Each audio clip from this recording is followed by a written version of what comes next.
देखिए अभी मैं आपको संस्कृत के शास्त्रकारा पाठ का महत्वपूर्ण ऑब्जेक्टिव को बताएंगे।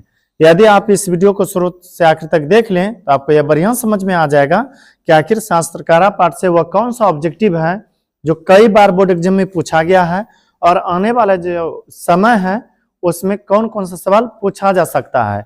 इसलिए इस वीडियो को शुरू से आखिर तक जरूर देखें ताकि हम आपको आसान शब्दों में इसका संपूर्ण ऑब्जेक्टिव को जल्दी से बता सके। तो अब ध्यान से देखिए, पहला प्रश्न है आर्यभट्टियम किसकी रचना है? आर्यभट्टियम किसकी रचना है? याद रखना आर्यभट्टियम की रचना आर्यभट्ट का है। किसका है? आर्यभट्ट का। आर्यभट्ट के बारे में चर्चा करें तो आर्यभट्ट का जन्म पाटलिपुत्र की भूमि पर हुआ था। कहाँ हुआ था? पाटलिपुत्र की भूमि पर। और आर्यभट्ट गणितज्ञ के साथ साथ महान वैज्ञानिक थे। यदि आर्यभट्ट की बात करें तो आर्यभट्ट ने 1 से लेकर 9 तक तथा शून्य का आविष्कार किया है और पाई का भी आविष्कार आर्यभट्ट ने ही किया है। पाई का आविष्कार किसने किया है? आर्यभट्ट ने। और इतना ही नहीं, त्रिकोणमिति, निर्देशांक ज्यामिति जो हम पढ़ रहे हैं वह भी आर्यभट्ट का ही देन है। वैज्ञानिक इनको हम इसलिए कहते हैं क्योंकि आर्यभट्ट पहला व्यक्ति थे जिन्होंने कि सूर्य ग्रहण और चंद्र ग्रहण के कारणों को बताया और यह भी बताए कि पृथ्वी गोल है और यह पश्चिम से पूर्व की ओर घूमते हैं। तो हालांकि प्रश्न था आर्यभट्टियम किसकी रचना? आर्यभट्टियम की रचना क्या? आर्यभट्ट ने। आर्यभट्टियम की रचना किसने किया है? आर्यभट्ट ने। यहीं पर एक और आ सकता है सूर्य सिद्धांत। सूर्य सिद्धांत की रचना किसने किया? तो आर्यभट्ट ने। आगे है वेद रूपी शास्त्र क्या है? वेद रूपी शास्त्र नित्य है। वेद रूपी शास्त्र नित्य है। देखिए पाठ का नाम है शास्त्रकारा और शास्त्रकारा पाठ में यह बताया गया है कि शास्त्र जो है ना मनुष्य को कर्तव्य और वो कर्तव्य का बोध कराता है। और यदि कोई व्यक्ति शास्त्र को बढ़िया से पढ़ते हैं, बढ़िया से इसके बारे में जानते हैं तो उनको संपूर्ण संसार के बारे में यह समझ में आ जाएगा कि हमें क्या करना चाहिए और क्या नहीं करना चाहिए और कौन सा कार्य करने से क्या फल मिल सकता है और कौन सा कार्य नहीं करने से हमें क्या फायदा या हानि हो सकता है। तो हालांकि प्रश्न था वेद रूपी शास्त्र क्या होता है? तो नित्य। फिर आगे प्रश्न है ऋषि गौतम ने किस दर्शन की रचना किया? ऋषि गौतम जो थे ना या महर्षि गौतम, इन्होंने न्याय दर्शन की रचना किया है। कौन सा दर्शन? न्याय दर्शन। हम कबीरनाथ नगर में रहते थे और वहां पर एक गौतम भैया थे। कभी भी किसी से लड़ाई हो वे आ करके लड़ाई को शांत करते थे, यानी कि अच्छा से न्याय कर देते थे। तो आपको जिस हिसाब से याद करना हो कीजिए, लेकिन याद रखिएगा जैसे आपसे पूछा जाए न्याय दर्शन के रचनाकार कौन है, कहिएगा गौतम। या गौतम के द्वारा किस दर्शन की रचना की गई है? कहेगा न्याय दर्शन। जबकि सांख्य दर्शन के रचनाकार है कपिल। सांख्य दर्शन के रचनाकार कौन है? कपिल। और योग दर्शन जो है, योग दर्शन के रचनाकार है पतंजलि, जिनके नाम पर अभी बाबा रामदेव जी पतंजलि कंपनी चला रहे हैं। फिर आगे प्रश्न है वराहमिहिर द्वारा रचित कौन सा ग्रंथ है? वराहमिहिर जो थे इन्होंने रचना किया है बृहत संहिता का। बृहत संहिता का। बृहत संहिता का रचना किसने किया? वराहमिहिर ने। फिर आगे प्रश्न है शास्त्र किसके लिए कर्तव्य और अकर्तव्य को विधान करते हैं? किसके लिए? देखिए शास्त्रों की बात करें तो दानवों के लिए तो है नहीं और पशुओं के लिए है नहीं। अब कहेगा काहे ना, क्या आप कभी देखें पशु को पढ़ते हुए कोई किताब? नहीं, पशु मतलब जानवर पढ़ ही नहीं सकता। छात्रों के लिए, मानवों के लिए, मुख्य रूप से आपको याद रखना है मानवों के लिए। कहेगा क्यों? तो देखिए छात्र में तो केवल छात्र ही आते हैं। क्या लगता है कि कोई भी ग्रंथ सिर्फ छात्र ही पढ़ते हैं? नहीं, कोई भी पढ़ सकते हैं, वृद्ध युवा जवान कोई भी। तो उसी तरह से यदि सभी लोगों की बात करें तो एक तरह से मानव जन्म में आ जाते हैं। इसलिए आप याद रखिएगा शास्त्र किसके लिए कर्तव्य और अकर्तव्य की बोध कराता है? तो मानवों के लिए। फिर आगे प्रश्न है मीमांसा दर्शन के रचनाकार कौन है? मीमांसा दर्शन के रचनाकार है जैमिनी। मीमांसा दर्शन के रचनाकार कौन है? जैमिनी। जब भी पूछा जाए जैमिनी के द्वारा कौन सा रचना किया गया है काव्य, तो कहेगा मीमांसा। कभी भूल जाएगा ना, याद रखेगा, हमें और आपको भी जीवन जो मिला है, जो से जैमिनी होता है ना, ऐसे ट्रिक देते हैं एक तरह से। जीवन जो मिला है किनके द्वारा? माँ के द्वारा। खुद से सोचिए, यदि माँ नहीं होते शायद आप और हम यहाँ इस पृथ्वी पर नहीं होते। तो यहीं से याद रखेगा, मोह से मीमांसा और जो से जैमिनी और जो से एक तरह से जन्म हुआ। हम लोगों का जन्म माँ के कोख से हुआ है, उसी तरह से यहाँ पर याद रखिएगा। मीमांसा दर्शन के प्रवर्तक पूछे तो कहेगा जैमिनी।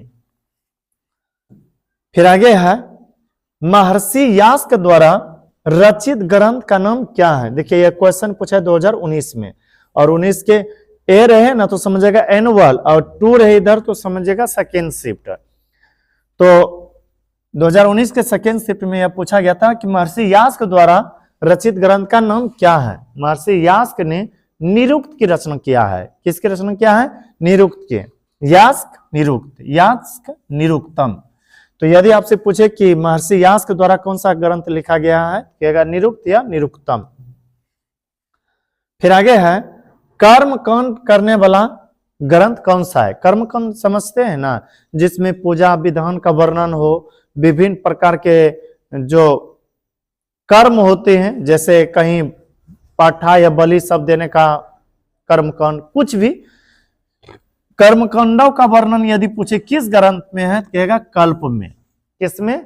कल्प में। को से कर्मकांड और को से कल्प। कर्मकांड का वर्णन है कल्प में। किसमें है? कल्प में। फिर आगे प्रश्न है भारतवर्ष में किसकी महान परंपरा है? पूरे भारतवर्ष में शास्त्रों की महान परंपरा है। किसकी? शास्त्रों की। अब कहेगा ये कैसे? खुद से सोचिए।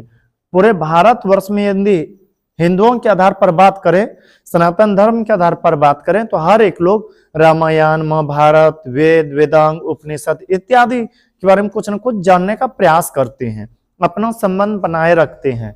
तो इसलिए आपको याद रखना है भारतवर्ष में किसकी महान परंपरा है, कहेगा शास्त्र का। फिर आगे है पिंगल किस वेदांत दर्शन के प्रवर्तक आचार्य है? पिंगल ने लिखा है छंद। पिंगल ने कौन सा ग्रंथ लिखा है? छंद। कभी भूल जाएगा ना, एक ट्रिक देते हैं छोटा सा, आपको पता होगा 1 के बाद 2, 2 के बाद 3, 3 के बाद 4, 4 के बाद 5। अच्छा बताइए 5 के बाद 6, 5 के बाद 6, पो से पिंगल, पो से 5, 6 से 6 और 6 से छंद। आपको जैसे याद करना हो कीजिए, हम हल्का से यह ट्रिक दिए, शायद आपको कम दे दे।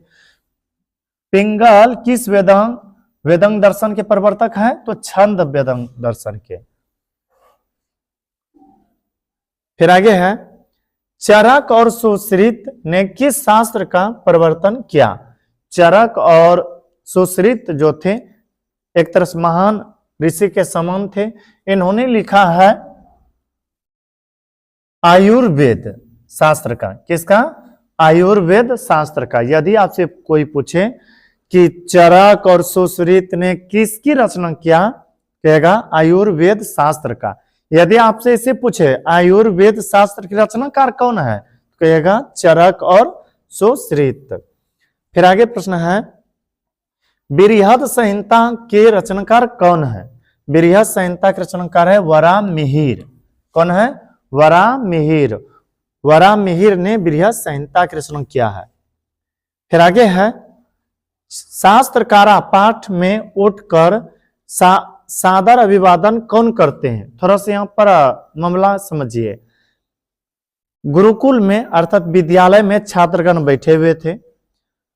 गुरु जी अर्थात शिक्षक अंदर आते हैं, जैसे आते हैं सभी लोग खड़ा होकर के गुरु का अभिवादन करते हैं, और वहीं पर गुरु जी के द्वारा पूछा जाता है ना, गुरु जी के द्वारा कहा गया कि आज हम आपको शास्त्र के बारे में बताएंगे। तो विद्यार्थियों ने कहा, यानी कि छात्रों ने कहा कि शास्त्र क्या होता है? तो वहां पर फिर शास्त्रों से ही संबंधित विभिन्न प्रकार के प्रश्न और जवाब चले थे। इसलिए आप याद रखिएगा शास्त्रकारा पाठ में उठकर सादर अभिवादन कौन करते हैं, तो कहेगा छात्रगण। छात्रगण का मतलब छात्र लोग हुआ। फिर आगे है न्याय दर्शन के प्रवर्तक कौन है? न्याय दर्शन के प्रवर्तक है गौतम।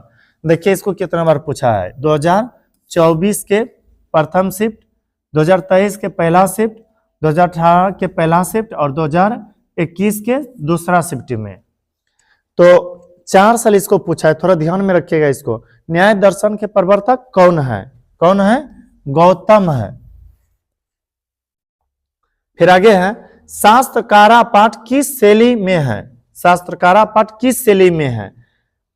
तो अभी हम बताए थे, जैसे गुरुजी गुरुकुल के अंदर अर्थात विद्यालय के अंदर आते हैं तो छात्रगण खड़ा होकर के अभिवादन करते हैं, उसके बाद प्रश्न किया जाता है छात्रों के द्वारा और उत्तर दिया जाता है गुरुजी के द्वारा। चूंकि गुरुजी को समझाना था, इसलिए आप याद रखिएगा, यदि कोई पूछे कि शास्त्रकारा पाठ किस शैली में आता है तो कहेगा प्रश्नो उत्तर, प्रश्न जोड़ उत्तर बराबर प्रश्नो उत्तर होता है, ऑप्शन नंबर बी होगा।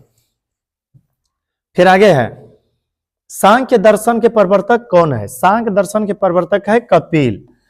हम लोगों के एक जरा साथी थे कपिल नाम के व्यक्ति, बहुत सुंदर शंख बजाने के लिए जानते थे, और हो सकता है कल अर्थात बीते दिनों में आप भी शंख की ध्वनि सुने होंगे। शंख जानते हैं ना, बजाने वाला जो होता है, हालांकि उस बजाने वाला शंख की चर्चा नहीं हुई है। शंख दर्शन एक शास्त्र है, तो यहाँ पर कहा गया है कि सांख्य दर्शन के प्रवर्तक आचार्य है, कहेगा कपिल। कपिल ने रचना किया है किसका? सांख्य दर्शन का। फिर आगे है, आर्यभट्टियम किसकी रचना है? शायद यह डबल प्रश्न आ गया होगा। आर्यभट्टियम किसकी रचना है? आर्यभट्टियम है आर्यभट्ट की रचना। किसका है? आर्यभट्ट का। फिर आगे है, अष्टाध्यायी। अष्टाध्यायी ग्रंथ के रचनाकार कौन है? अष्टाध्यायी के रचनाकार है पाणिनि। कौन है? पाणिनि। यदि आपसे पूछा अष्टाध्यायी की रचना किसने किया, कहेगा पाणिनि ने किया। फिर आगे है, कृषि विज्ञान के प्रवर्तक आचार्य कौन है? कृषि विज्ञान के प्रवर्तक आचार्य माने जाते हैं ऋषि पराशर को। किनको? ऋषि पराशर को, या पराशर। फिर आगे है, छंद शास्त्र के प्रवर्तक कौन है? छंद अभी कुछ देर पहले बताए थे, 5 के बाद 6, प से पिंगल, 5 का मतलब पिंगल और 6 का मतलब छंद। तो छंद शास्त्र के रचनाकार है पिंगल। कौन है? पिंगल। फिर आगे है, योग दर्शन के प्रवर्तक कौन है? योग दर्शन के प्रवर्तक है पतंजलि। पता है ना, योग गुरु रामदेव बाबा को माना जाता है, और इनके द्वारा पतंजलि कंपनी चलाया जा रहा है। पतंजलि पता है ना, सिर्फ कंपनी का नाम नहीं बल्कि एक ऋषि मुनि के नाम थे, जिन्होंने की रचना क्या है? योग दर्शन का। यदि आपसे पूछे योग दर्शन के प्रवर्तक कौन है, कहेगा पतंजलि। बस इस वीडियो में इतना ही। यदि यह वीडियो आपको अच्छा लगा हो तो हमारे वीडियो को लाइक कीजिएगा, और अभी तक यदि चैनल को सब्सक्राइब नहीं किया तो कर लीजिएगा, ताकि जो भी इस तरह से वीडियो अपलोड करें वह आप तक आसानी से पहुंच सके। मिलते हैं किसी अगला वीडियो में, तब तक के लिए धन्यवाद।